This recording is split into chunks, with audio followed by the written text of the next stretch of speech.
Guys, thanks for taking time out of your day to do this. You know, as I mentioned early on, and everybody from Glen Ellen probably is tired of hearing me preach this, but the reason we have great success is because of the support we get from the local high schools, Glenbard West and Glenbard South. Plain and simple. That doesn't happen at every other franchise and in every other community, even within our own league. So for these guys to take their time out of their weekends, as well as their staffs, their facilities, their information that they share very freely, get their players out here, it's just a great opportunity. Right now, they're here for any Q&A. It's a small, short Q&A session. We need to get them out of here in about 30 minutes. But anything that you have that comes up regarding, feel free to ask these guys regarding anything you saw today or you may have that wasn't even addressed. A couple things on this. This is going to be on our website, as well as the coaches' contact information, coaches that ran all these drills.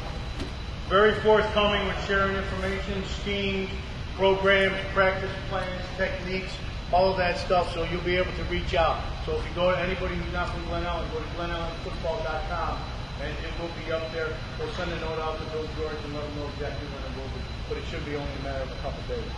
So if anybody has any questions for Coach Hetlet or Coach Chris. You guys talk about your philosophies on how much time to spend in full contact, high hitting? Well, our philosophy is dictated a little bit now by the state. Right. So we get about an hour and a half of field time once we start August. We cannot start hitting until Saturday, I believe. Well, we're right now because we start on Monday. Right. So we were like our first 2 days. We have acclimation period, so it's just helmets. There's no contact, and then on the third day they're pads. But as far as the season goes, regardless of like the rules, we're going to throttle down as the season goes on. I mean, but like the individual drills you saw us, what we just did, those become so fast because we're so efficient at the drills that we're doing as we go. And then when we get in our inside run session, like defensively speaking, or even offensively, we're going to run 16 plays in 15 minutes. And so, I mean, as far as time, we're not spending a lot of time out on the field, and as far as like true hitting, I got to be honest with you, there's not a whole lot of times that we actually tackle ever to the ground anymore. And 10 years ago, I would have said that sounds like not a good thing to do, but I think you start getting yourself into a more dangerous situation when you're tackling and kids are getting twisted up and kids are fighting against each other, trying to break a tackle. Now, we'll come up full speed and run through you, and if someone ends up on the ground, we're going to run through tackle. Somebody ends up on the ground, but it's not. As soon as we get there, we're trying defensively. We're trying to get other guys to the ball, to get the ball out or to get a piece of that kid, but we don't want it to be a struggle. So as the season goes and we get in the playoffs, we spend, from a defensive standpoint, we spend almost an hour in the film room watching ourselves and watching our opponents, and then we're out on the field for about an hour and 5 minutes. So we really cut down tremendously as the year goes on, and even now, I would imagine, we don't bang as much as we used to. That's for sure. I mean, just because you're concerned now. I mean, you're kind of made aware of the whole concussion thing, and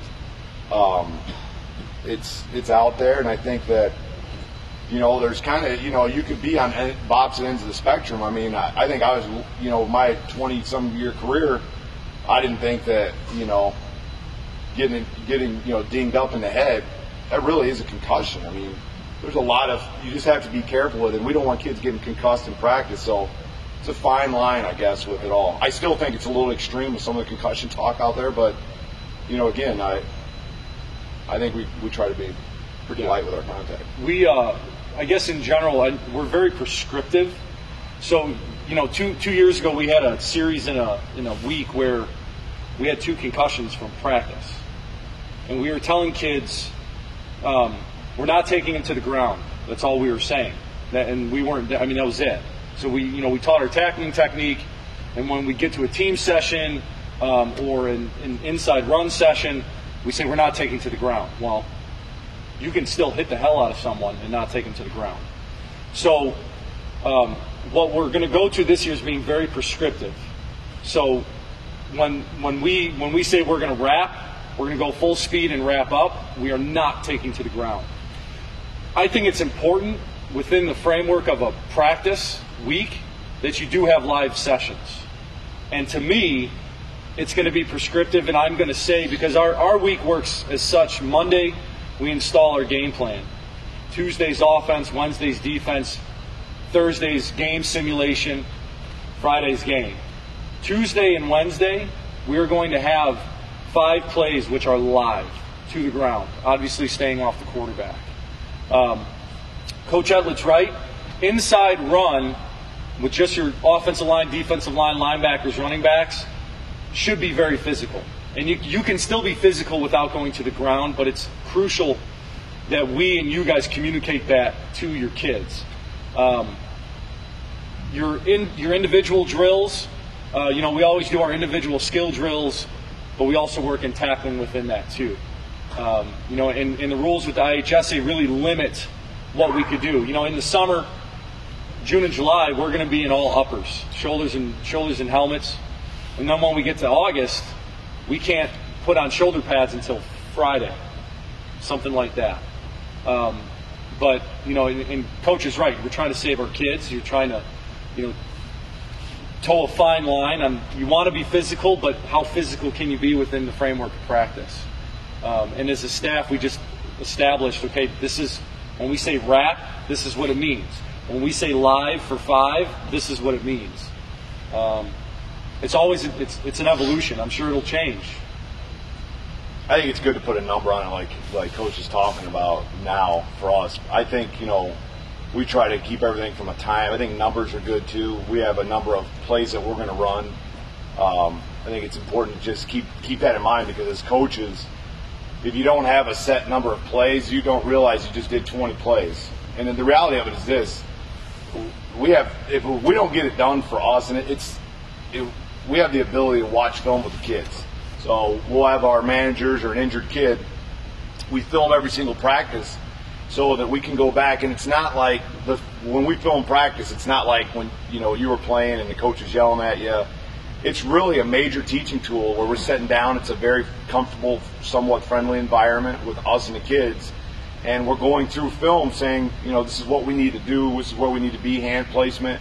And we're behind them, so from a defensive standpoint, they can see where they fit in the run game and different things like that. But we want them to feel comfortable seeing themselves making mistakes and know that it's okay. That's what the film's for. There's a point where if they're making the same mistake, maybe they should probably go to a different position or maybe change your voice tone. I'm not sure, but there's got to be some kind of corrective coaching at that point. But it's got, again, yelling at the kids constantly is just not. Kids can't see. I can't imagine youth kids even.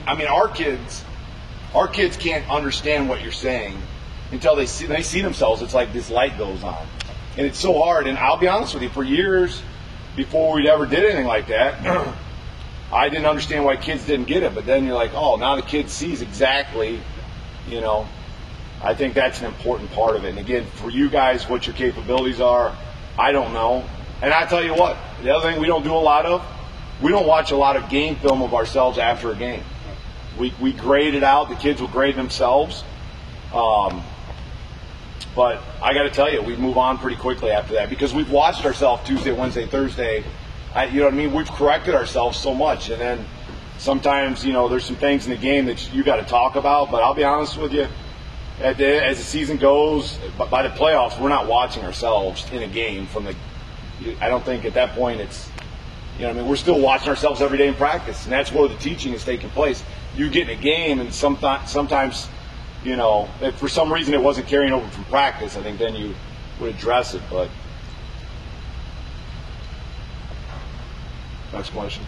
How do you think about the integration of coaching of obviously both that staff turnover and some of the guys,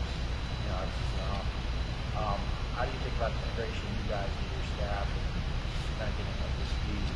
Did it come up from the freshman level or? Well, I know for us, being a new head coach, a thing for me is I wanted to provide some consistency for the kids. Now, there still can be consistency when there's new faces, and that's established, really from the top down.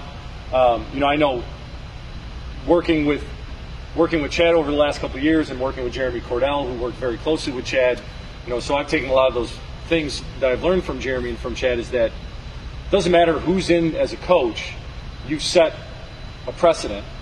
And integrating new coaches, getting them up to speed is the responsibility of the head coach to make sure they understand what the schemes are, they understand the philosophy, they understand that we as coaches feel that they're a good fit for what we're trying to do. And placing their priorities, trying to distinguish what their priorities are, and what their personal philosophy is. Because I'm not going to take, Brian Voitu, my offensive coordinator, is going to have maybe a different coaching philosophy that I am.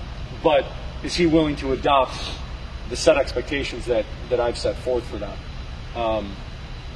And we have fluctuation from year to year with coaches moving up to a higher level or moving down to a higher level, or new coaches coming in.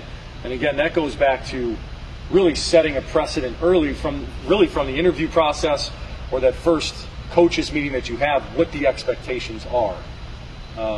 If you have we had our all staff meeting 2 weeks ago, and I had an agenda with 15 things that we talked about, and we went through it.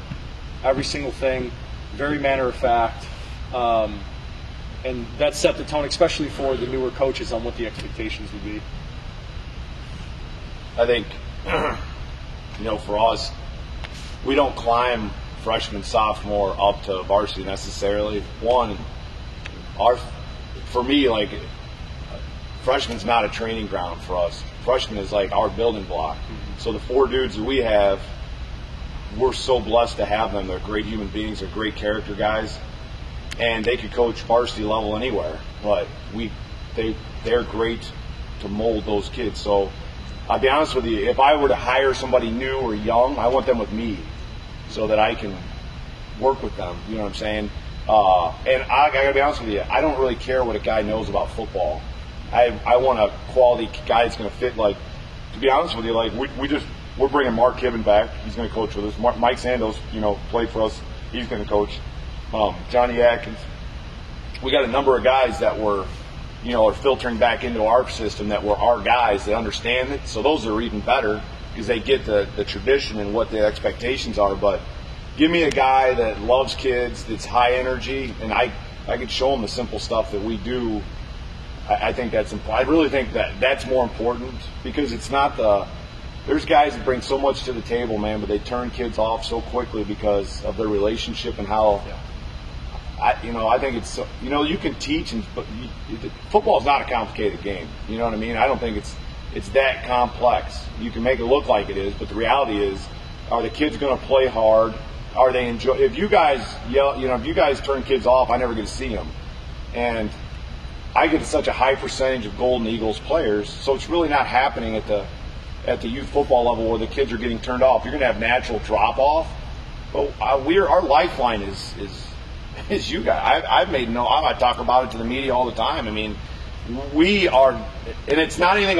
Our GH kids play in youth programs too, but I'm just saying what they get out of their Golden Eagle experience is shocking. I mean, those dudes still wear a Golden Eagle shirt all the time. I mean, it's important. It was important in their life, and it's because of the coaches. If they had a coach and they had a bad experience, that kid may never play the game again and fall in love with something else. So, I mean, I think the big thing, even for us, I mean, I'm hard on the kids, and you guys sometimes see a guy on the sidelines, and I'm tough in practice, but I love those guys, and they know it. I mean, those kids, they're going to get it in a week. It's going to be tough sailing, but, they know that they're loved. They have to know that the coach respects and appreciates them. So to get a guy up to speed, yeah, it's important, but is he a good guy? Is he a guy that should be working with kids? Not everybody's cut out to work with kids. And it's like any job, right? 10% of the workforce people, whatever job, there's 10% of teachers are bad, right? 10% of accountants are bad. I mean, it's a percentage. There's somebody in your program that probably shouldn't be working with kids. Now, is somebody going to be in a position to say, you know what, we're not going to want you to work with the kids anymore, or are you just riding it out? For me, I'm not going to allow that to happen. For me, you're not going to work with these kids because you're not good for them. And that's what's priority number one to me.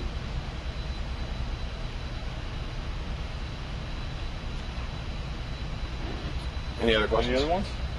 Anything. How do you manage your communication with parents, or you want to have open lines, but you have to keep things manageable, especially when you have new parents coming into the program? I think we have a parent meeting, which we just had a week ago. I think that you establish the ground rules for communication with them then, so that they understand that they can contact me at any time via email. I mean, some of them have my phone number. It is you guys do a good job with your website, and I mean it's with social media, or things that everything is you can do things so easily now as far as like communication from that standpoint. I still think it's very important that you have that face-to-face.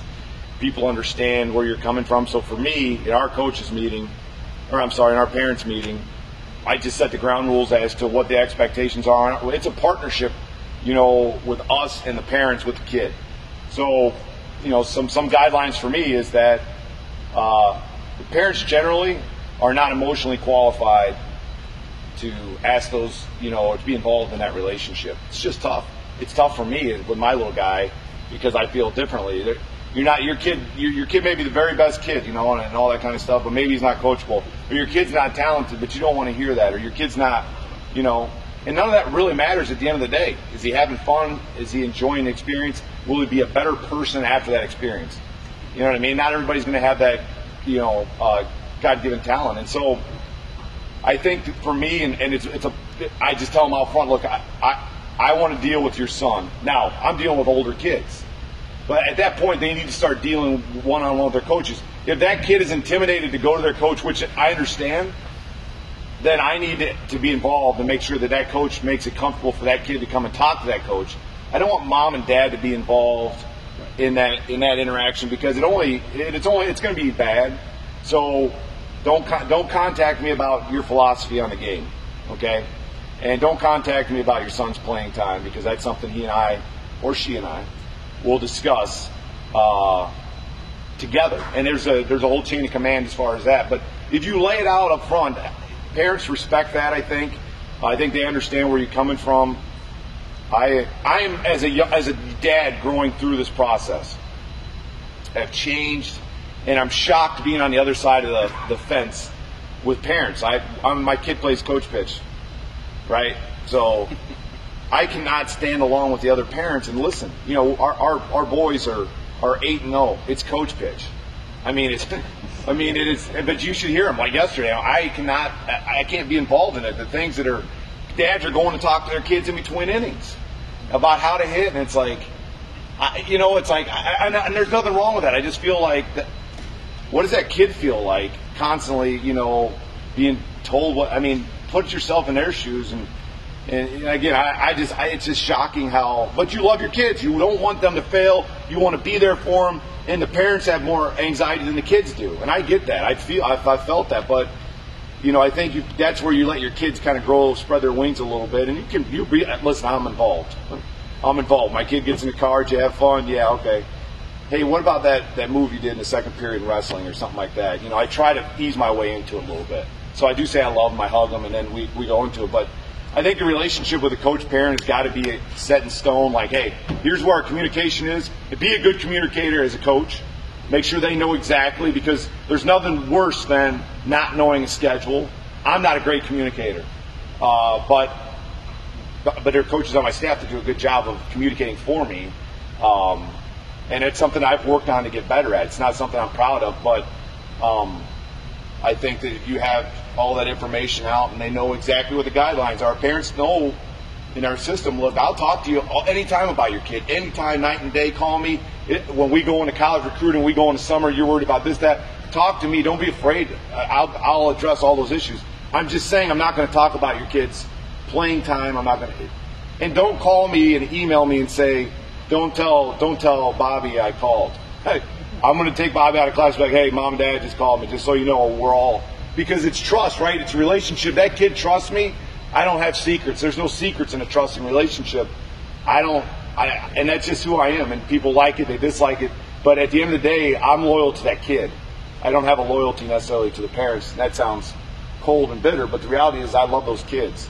And I'm in it with them, but I don't need to have a relationship with the parents. I need to have a relationship with the kids that I'm responsible for becoming, good men, and down the road, that type of thing.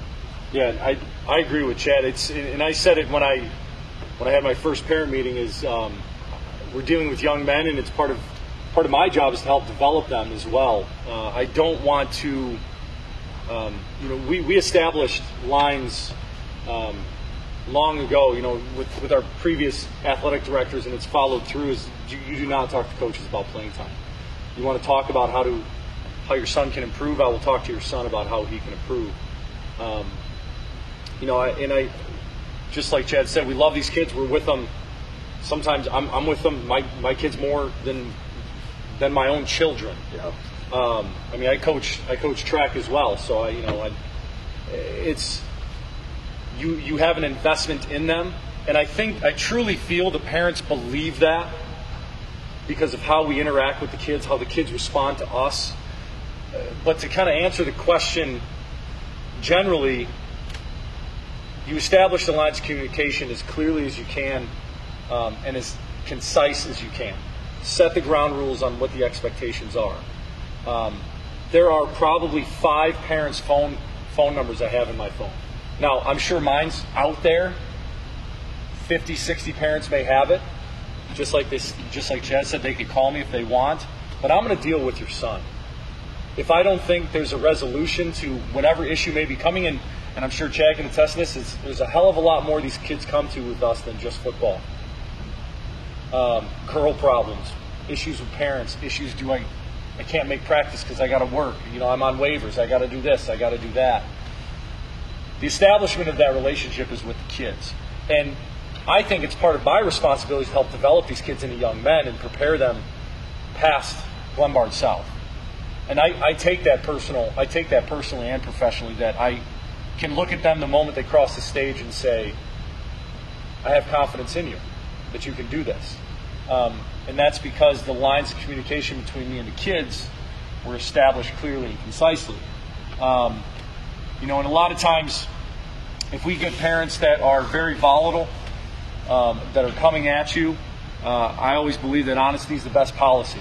And it's very hard. Football is a passionate game. They're passionate about their kids. You have to do your best to keep your cool and be very straightforward with them. And re-emphasize, I'm not going to talk to you about playing time. I'm not going to talk to you about specifics that are football business. You're not here evaluating your sons every single day like I am. And it's a fine line. It really is a fine line, and using your assistant coaches is critical. I will always say, if I have kids, if I have an offensive lineman's coach, a mom comes to me or daddy comes to me and say, hey, why isn't Johnny playing more? Okay, Ms. Smith, I need you to have this conversation with John first. What did he tell you? Throw it back on the parent a little bit. Say, what did he tell you? Did he tell you how he practices? Does he tell you what his grades are? Did he tell you why he was late to practice because he was serving detentions? To kind of throw it back on the parents, say, hey, I'm not trying to be reactive. Let's be cerebral about all of this. But at the high school level, bigger kids, you try to have an adult-like relationship with them as much as you can. And a lot of times, I think over time, there's less parent issues because you're consistent. Yeah. Yes? If you get a coach at UD football, third or fourth, where your son's team might be a couple days a week practice, we'll just spend time there. We'll just work out the effective. We'll be the priority for the success of the game. You mean like drill specific? You mean? Anything, Offense, defense, line, linebackers, quarterbacks. Well, I'm kind of biased towards defense and tackling. But I think, what we want to get, it doesn't, you guys are no different than us. We're playing the same game. You know what I mean? My philosophy with us would be the same as it would be if I were to coach youth football, which, I think I'm going to be involved in youth football out where my son is a little bit this year. And I think priority is teach them how to line up, and not to keep it short and sweet. So you don't spend 7 minutes on one drill. I think if our kids' attention spans are here, yours are here. You know what I mean? So, and I'm trying to make everything fast and sweet and trying to teach it. And then, but it's now, tomorrow I got to go do it again. I'm a big believer in doing the same thing over and over and over again. And so, we're methodical about what we do offensively. People talk about how we are offensively, but what people don't realize is our success comes from us being very sound and very, what we're trying to do. And my point I'll come back to in a second is what we're trying to do on offense is be very good defensively. So we want to move the ball, keep the ball out of that. If the other offense doesn't have the ball, I'm good winning a game 3-0, okay? Whereas other people have different philosophies. So going back to that, I want us to be doing the same thing over and over and over again, but not over and over and over again in a practice each day. So if you do this drill, and then the next day you do this drill, and then the next day you do this drill, there's no carryover. But if you do one drill, you're like, well, but I did that drill for 20 minutes. You got nothing out of it. The kids are going to check out. There's a peak time where the kids are going to be dialed in. And so I think for us, what we try to do is we try to go up-tempo drill followed by something that's not up-tempo. You know what I mean? We just try to kind of splice it if we're doing drills. But every position is doing the same drills. So as a program or as a level, Pee-wees, whatever weight you are at, you guys are kind of in your own thing. I would define what those drills are important. Blocking and tackling are the most important thing, obviously. That hasn't changed ever since the games began. The other stuff, honestly, I'm just telling you, you can spend all that time in the world running plays, but if they're not blocking and you can run one play and just be better technique-wise than the other team and be very successful, as opposed to having all these plays and schemes and the kids don't know what they're supposed to do, and it's our kids don't. And I'll tell you, people look at us, we're very popular what we do defensively, but on the inside workings of what we do, it's broke down. It's very simple, and it's so methodical as far as learning that position. But they do it every day. So the drills I did with my guys that they did today, they're going to do them every single day. So they get better at changing direction. Just find out what drill you think is best. Keep them because it's specific to that position or it's specific to that offense or it's specific to that defense, and narrow it down and just keep doing it. And then find a way when you get into your team. I feel like team time is always way too heavy for people. I think, but again, at the same time with kids, I watch, and I shouldn't say this, but I will. I watch my kid play youth sports, so I'm not judging. That's not my job. I'm not somebody to judge another human being. But you cannot not have your wheels spinning about coaching, and you're watching 5 kids over here not being involved in whatever's happening in the activity. And even if you've got one coach there, because I know you guys sometimes guys coming late to work from work and you're finding time. Find ways of keeping all the kids involved.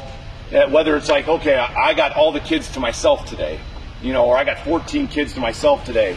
Then just rapid fire 2 separate drills so that you're watching and we're here. And then try to go back and find some coaching points. Now for us, everything's caught on film, so I'm going to go back and get it the next day on film. But I think it's important to keep it moving. I think it's important to teach tackling and blocking, and that the game is it's not a contact sport, it's a collision sport in which you're being physical is a big part of it. And sometimes people kind of, when they hear that, they're kind of like, yeah, but that's the game. That's why we wear pads. It is a physical game. And so our advantage at Glenbard West is we're going to out-physical everybody we play. I think it's great to teach kids that if their head's up, they're doing all the proper thing. Getting a kid to, and not saying, hey, you're soft, you can't. Just saying, hey, you know what? All I need you to do is go, just run as fast as you can to that kid. And when a guy realizes he can do that, then the confidence is just they're like, wow, I really could do that. Just go full speed. That's all tackling is. Just run full speed, that guy. Don't worry about him making a move. Just go full speed. You know, I like a lot of people talk about you got to break down and tackle. No, because when you break down and tackle, what happens? Your feet stop. And when your feet stop and their feet are moving, you're in trouble. And I know your whole life people have said, you got to break down, you got to break down. You got to run through tackles. And if I run through the tackle, I got a better shot than breaking down. Now, covering a punt might be a little bit different. But I got to tell you, our first guy down on punt, he's going to run full speed. All he's got to do, his job is just to make that guy make one move. If you miss, you miss. But don't break down because it's you know what I mean? What kind of death do we want to have? We want to have an attacking death. We don't have a death where we're like, oh, I got juked. You know what I mean? I don't want to break down because, you know, you have a good base. So, again, blocking, tackling, having fun, all those things, and keeping it short and doing the same drills, I would tell you. But I don't think it matters what level you're at. I mean, we'll spend one of our shortest parts of practice is team. It's 15 minutes of team time where we're, you know, have 22 guys on the field. You know, we'll spend an hour and a half a week in practice just doing individual skill development. So I think that's a big key to it all. You know, I helped coach my nephew's team when he was playing for Naperville Youth Football, and they asked me to come in a little bit late into the season. They were in like week 4 or 5. They were short a coach. They pretty much had a kid who could they ran a toss sweep and he was just gone. There was no coaching. Give it to the fast kid and just go. So to me, it's you got to teach the skill. You got to teach it properly and be consistent. I was talking with the old lineman. You know, we have EDDs, everyday drills. It doesn't matter who we play. It doesn't matter the opponent. What bodies I have in front of me, we're doing those drills every single day. And we try to make it as fun as possible for the kids as well. You know, and a lot of that comes from the coaches. The establishment, the energy that you guys bring to practice is critical. If you're having a bad day and you show up on the field and you bring that bad day to the field, practice is not going to be a very strong practice. You know, and teaching those fundamentals, you know, and doing it the right way, you know, is critical to these kids, and giving them a great experience. You know, I mean, football's, you know, I had 4 freshmen that aren't playing football that were starters on the freshman A team that aren't probably going to be coming up because their dads have convinced them that they're going to be ending up in wheelchairs because they're going to play football as sophomores in high school. And, you know, teaching them perception. Yes, this is a violent game, but this is a fun game. This is a great game to be at. Controlled violence. Yes. I mean, that's why we do it. Otherwise, you play other games. Right. Right? That's what's good about this is America, right? You guys are with me. You know, we eat red meat. It's America. You know what I'm saying? It's America. It's good to have that because it's in a safe place where you can be violent. It's good to have that outlet. Not that I'm looking. The other thing, too, is, and that has nothing to do really, I think your tone of how you coach is important. I think it is so important because the message you deliver could be, you got to do a better job. Hey, man, we got to be better there. 2 different sides of the thing. Now, I'm not going to say I'm not intense about things, but again, I'm so try to be aware, and it's hard to, but how you deliver your message is such a huge deal. I'm the bad guy on the varsity staff. I want to be the bad guy, but I don't want to be that guy. It just comes out. You know what I mean? Like I'm like, don't be that guy, and then I'm that guy. But I want all the other coaches to be that guy. It's like, hey, all coaches saying is because, you know. But I try to do a good job of that. Like you see me interact with these guys here. I love those dudes. But I mean, I get after them too a lot, and I try to do a good job of delivering a message. You know, I'll go home and be like, man, I could have done a better job of delivering that message. And that's something in 20 years of coaching that I've tried to really get good at because it is. I see it now because I see the tone of youth coaches talking to their kids, right? I see it now. I'm so engaged to that as opposed to what's actually happening like in the game with my kid. And I'm like, you listen to guys that are talking to kids that deliver a great message. And then, you know, we played a team the other day and the coach was standing like this, which is fine. but he's standing like this, which is, it's not an approachable 7-year-old kid. That's not an approachable, and he's got and everything he says, he's got like this look. I look like that on game day. I get that. I've got that kind of appearance. You know, I don't take good pictures. You know what I mean? I'm not photogenic. You know, I don't have a friendly smile, but I have to find a way to be able to deliver a message and not be a jerk all the time, because it's tone. It's tone. It's tone on how you teach it. You know what I mean? And if the kids can see that I'm not a jerk all the time, you know what I mean? Then they're like, you know what? I can play for this guy. I do love this game. I want him to be passionate about it, and I really think it's a huge deal. If I were in charge, or if I was involved in a youth football program, I would say, look, the biggest thing for us is to watch how you could say whatever you want to a kid. You know, it's the delivery. It's 100% in the delivery of how you address that kid, I think. I think it's a big deal. Think about being yelled at. Nobody wants to be yelled at. Look, I'm a hypocrite telling you right now, because you guys drive by in a couple weeks and you're gonna be like, hell, I heard Howlett yelling. I live 2 blocks away. What's he talking about? I get that. I understand that. My point is I think that's huge. As important to tackle, block, every day, do the same drills, it's your tone and your delivery and getting the kids involved. You know, that brings up a point of retention. It seems at the beginning of, you know, we go through evaluation week, there's always a few kids that are really overwhelmed, and there's a really tricky tipping point between whether, you know, they're going to stick it out or they're just going to go home and say, this is not for me. And so how do you measure that and handle that, you know, tipping point? I know my kids, they were really overwhelmed during their evaluation, but we assured them they were going to have fun, and then they went on to have fun for years. But there was a moment there that, you know, had I not had good tone, it could have gone the other way. Well, because you know, we'll get kids periodically that say, you know, we're not going to come back and play. And you sit down and you kind of run through the laundry list of things that you would say. You know, big thing for me, I say to kids that are considering playing or not playing, is your heart in it. Are you going to miss it? If you don't play, are you going to miss it? If they say, yeah, you know, I think I would, but I got to do this, I'm like, if you're going to miss it, then you should play. If your heart's there, you should do it.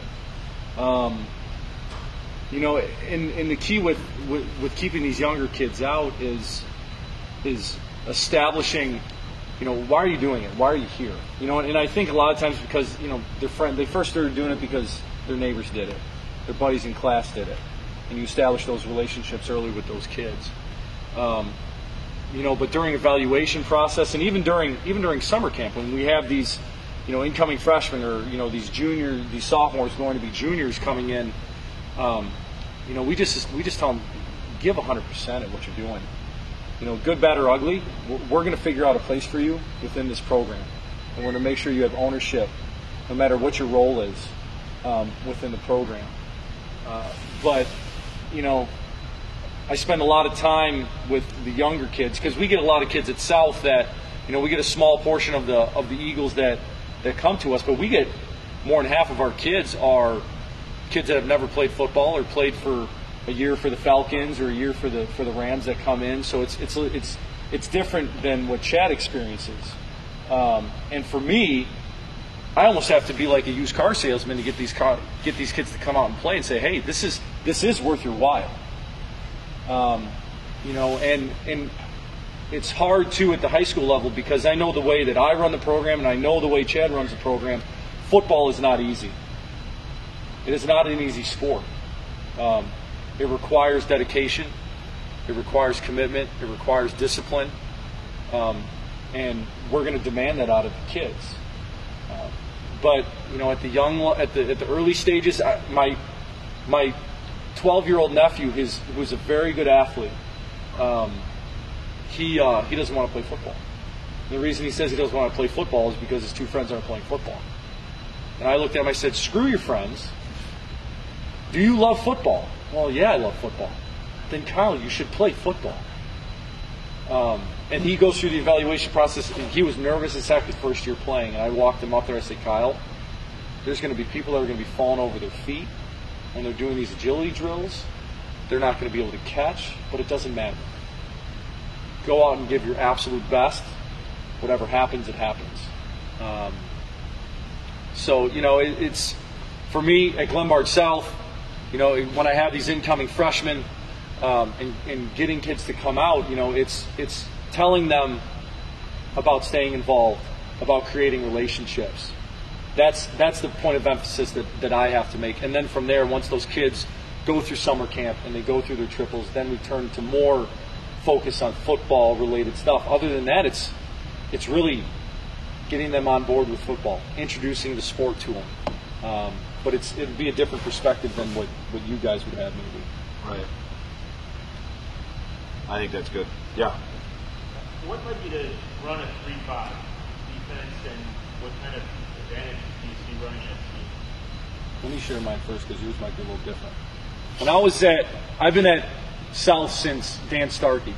Dan Starkey went from a 4-3 to a 5-2 defense, and I love the 4-3. But the kids that we've had at South have been fast kids. We've had a few kids like Austin Teitzma who've gone through, or some other monster-sized kids, but we've had these fast, athletic kids. Then when Jeremy came in, and he brought the 3-3, it made sense because our kids can run. And for us, it was about establishing, being quick to the ball, being physical at the point of contact, getting off the block, and being really aggressive, as opposed to being a gap control, truly gap control style defense with that 3-3. And the way that I was brought up in the 3-3 was you use it if you've got great speed. If you've got great speed, then you can start going to things like block recognition with the defensive linemen as opposed to just slanting and gap control. But for us, it was predicated on speed. And that's why I decided to stick with it, because it hasn't changed. We've got fast, athletic kids. We don't have monsters. But to me, I'm gonna use an offense and a defense that's going to suit the skill set of our kids. And to me, the 3-3 is what is best for us. Yeah, I started running it 10 years ago, probably now, 11 years ago. And really kind of morphed from a 5-3, to be honest with you. I was a 5-3 coach for, 10, 12 years. And the evolution of offense is kind of, it changed what in the 5-3, you had two outside backers or walk-up DNs or stand-up DNs or whatever. But the beauty of the 5-3 was it was still awful brutal inside to run offensive plays. It really takes it's a very unique defense in that between the tackles there's 6 dudes stacked up, and just kind of it's very unique in that. And so as spread offense evolved, those outside guys became D-back kind of kids.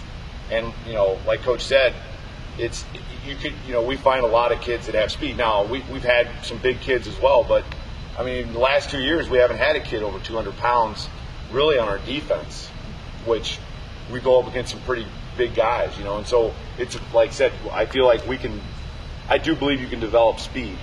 I don't think you can make somebody a 5-second 40 guy into a 4.5 guy, but you can make them a 4.7 guy. But when I think game speed, I think just changing direction and being able to play the game fast. I think we can teach the defense as good as anybody in the country.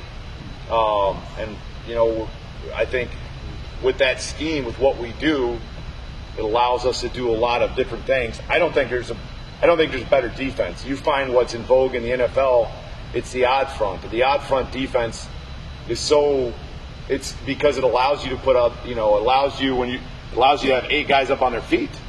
And you can do a lot of different things with that. And people are finding that you can gap control with 3 defensive linemen and then fill with your linebackers, and now you still. So in any given play, I'm in a 3-3. Any given play, I've got 8 dudes dropping the pass right now, regardless, just in base defense. On any given play, I have 9 guys committed to the run, with the exception being the corners.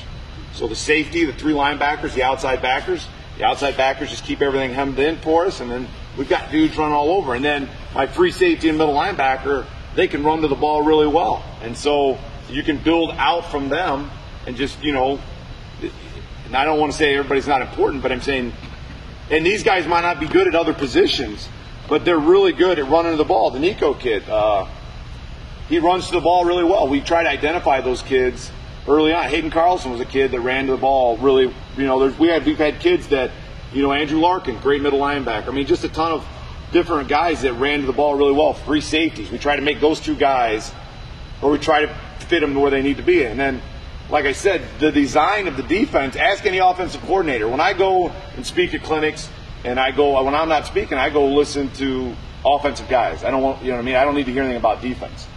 And what I'll do is just say, hey, coach, you'll very rarely ever see anybody at a clinic draw their offensive play up against a 3-3, because there's usually some type of variation, with the exception being some type of off-tackle play. Anything between the tackles, and they can draw their lines. And again, it goes back to what I said in the linebacker drill. You can draw lines to my guys and feel good about it and go to bed and wake up the next day and think you're going to be okay, but we're going to defeat your blocks. We got 8 guys on our feet, and we're athletic as heck, and as long as our interior 3 guys do their job, look, I don't think there's a better defense out there. When you're in your youth football, I mean, you see some bizarre things.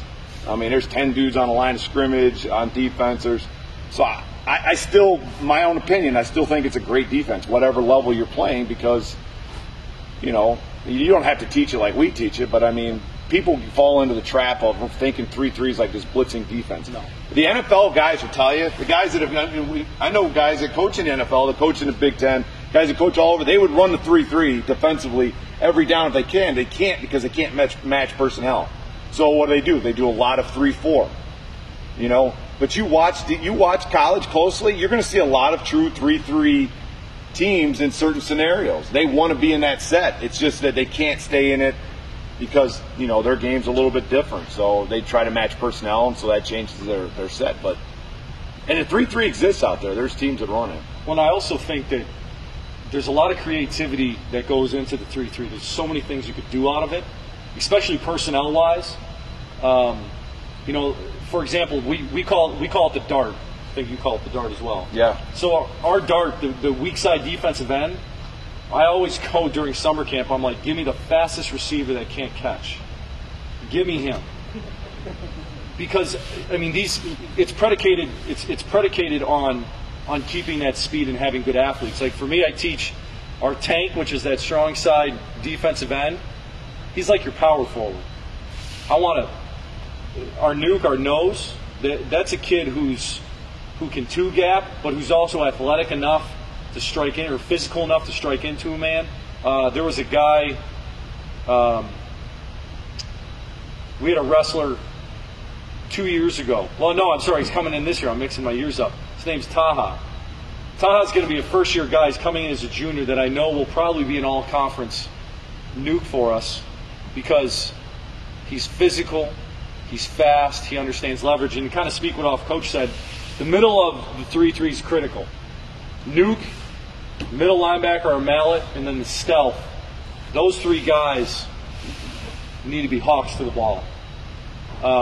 And if you're teaching the reads correctly, if you're teaching your inside backers to read the guards correctly, you don't necessarily need to call a blitz, because if they're reading their guards correctly, they're making a beeline to their respective gaps as fast as they can, and it almost looks like a blitz. So it's a versatile defense. It's a ridiculously versatile defense.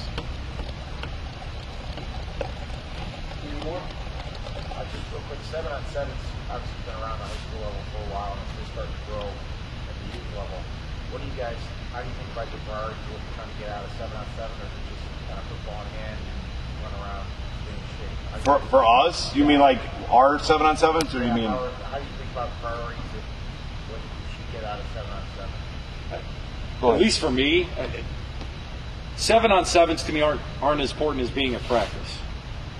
I know for 7-on-7, a nice thing during the summer, because we'll go to 3 or 4 of them during the summertime, I want to make sure alignment's correctly, making their adjustments to various formations and motions and things like that. It's a great way for us to see our guys getting to the right spots. I think a lot of times a lot of coaches will put a major emphasis on 7-on-7s. I don't know about you, but I think for me, the nice thing is I can see for 7-on-7s where our guys are alignment-wise.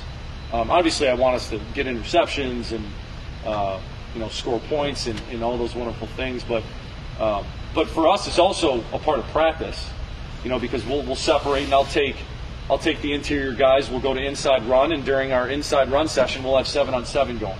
Because it's also, to me, that's also kind of an extension of your individual drills, your individual part of practice. Is those skill guys are getting those reps with getting to their zones on their drops, running the correct routes, while I can work with the interior guys.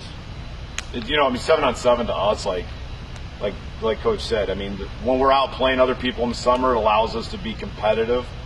It allows us to put on our base stuff. But like for our defense, we drop 8, right? So what we work on is we work on our zone replacement when we're blitzing. So it's good work like that. But at the end of the day, like for offense, it's not necessarily the thing that we do, but it's good work. I think it's good work. But they're running around in underwear, so it's not football. It's just... It's funny. I've had, when several of these coaches come through, these Division I recruiters, especially the Big Ten schools, I asked them, I said, so are you guys going to these 7-on-7s? These 7-on-7 leagues up in Lake Barrington or down at the Bo Jackson Dome? And they're like, no. We don't care. It's nice when a kid can put a little highlight on Twitter for us and we can see what he's doing, a kid that we're recruiting, but he said, we want to see these kids at school in the mornings working out. We want to see them in basketball. We want to see them in wrestling. We want to see them in track, baseball, volleyball, whatever the case is. We want a kid who's a multi-sport athlete. And there was I think during the NCAA championship game against Oregon and Ohio State, someone from the Elias Sports Bureau threw out a percentage that 86% of the athletes on the field played more than 2 sports. And, I know I was talking to Kevin about it months ago. I'm joking. I'm saying, I don't know. Maybe about 10 years from now, I'm going to be the head coach of the 7-on-7 Glenbard South football team because they're going to take linemen out of it, which would be awful. But I think it's good at the lower level, for you guys to develop receivers and pass routes and different route concepts and things like that. But when we get to the high school level, it's funny that you say it because everyone's got their compression shirts and they are running around. Oh, we do. Because we look good running around in our underwear. But we're out there running tight around. shirts. Yeah, He wears them. Yeah, well, I'm out there. He wears it. And then he wears the spandex shorts that match it, which I don't understand it. Yeah. But it's all a socks match. It's all what the kids have a good time with it. I think it's more important to them maybe than it is to us as a staff. We get to coach them. We get to coach the kids doing things in the passing game. So, that's good from a defensive standpoint. For offensive, we get to work on our passing game. It's all. I think that there's value to it. Yeah, I think there's value to it. Getting kids to do it in the off season. I don't want them not to play a sport at Glenbard West to go and play 7-on-7 somewhere, but because you're playing in here is what you're doing. You're going to end up playing. You know what I mean? I see all these kids. I read all these blogs and everything about these big time recruits and they're 7-on-7, and I'm like, man, those guys couldn't even get off a jam at the line of scrimmage when we played them. Right. When you put the helmet and shoulder pads on and we start hitting them, you know what I mean? The receivers are getting beat up. I'm going off track here, and I just got me all. I think it's good to answer your question. Yep. I think it's good. I know you guys have other commitments. We got another clinic that we have to wrap up. But if everybody give them applause for coming out here. Thanks, guys. Thank you. Thank you guys for everything you do. If you're not doing what you're doing, those kids are, that's their first, that's their entry point for football, and it's a major thing for them. Think about how you're touching their lives in so many different ways. So you guys are the ones that keep them in the game. You know what I mean? So thanks for everything. And anytime you guys want to come by practices or camp, open door policy. We start camp on Monday. We go from Monday and Tuesday. We're going from 1 to 3:30. And then starting Wednesday of next week through the rest of summer, we go 6:30 to 9:30, and then practices are in the evenings during the school year. So anytime you guys want to come by, just come by. Thank you. Appreciate it.